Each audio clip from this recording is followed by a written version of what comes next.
I think, chairman of the chemistry department at the time.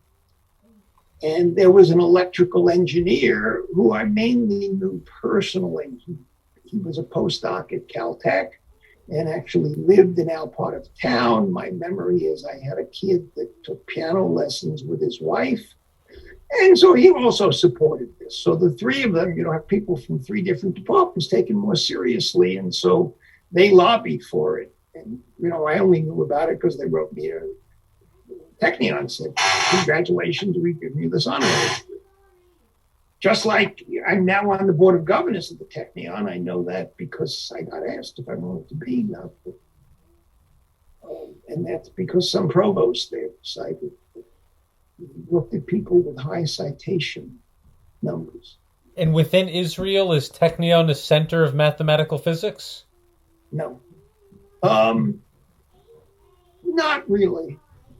Probably Hebrew University is. So because of the neighborhood where my kids are and everything else, we now spend time in Jerusalem. But, as I mentioned, Avron had Last as a student, Last had Breuer as a student, Last and Breuer on the faculty at Hebrew University.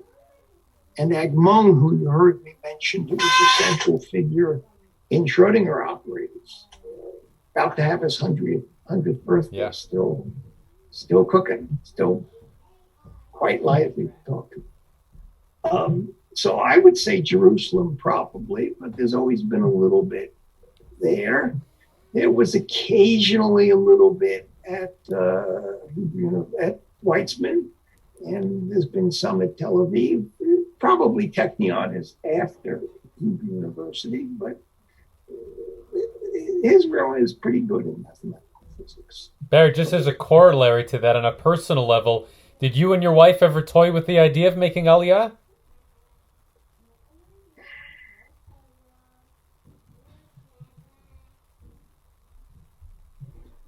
So I'm hampered by the fact that my language abilities are not very good.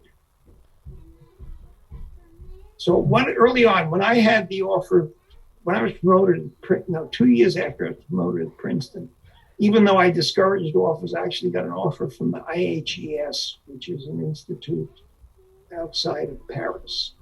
That's sort of the French attempt to be like the Institute for Advanced Study. And it has, again, lots of postdocs. It's in many ways a great place to be.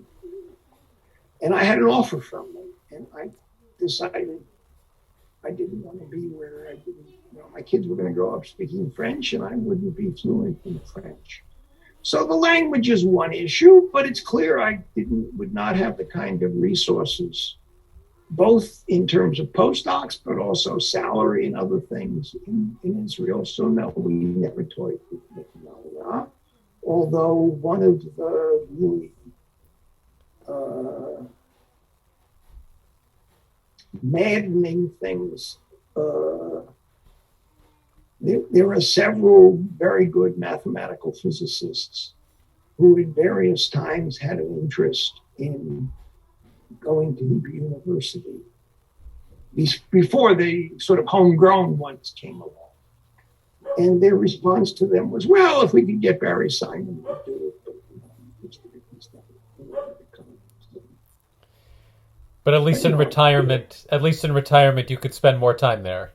I was already, that's right. So now I sort of spend half the year there. So but it's still not quite aliyah. My Hebrew's not very good. So No, and the problem is Israelis, they won't let you try your Hebrew. It's that they'll just speak to you in English.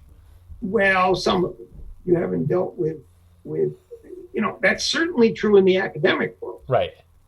But I, now that I'm there and I'm a citizen and I have a driver's license, I have to deal with bureaucrats. But it works out usually. Well, Barry, on that note, we'll pick up our next talk in the 2000s. We'll go from there.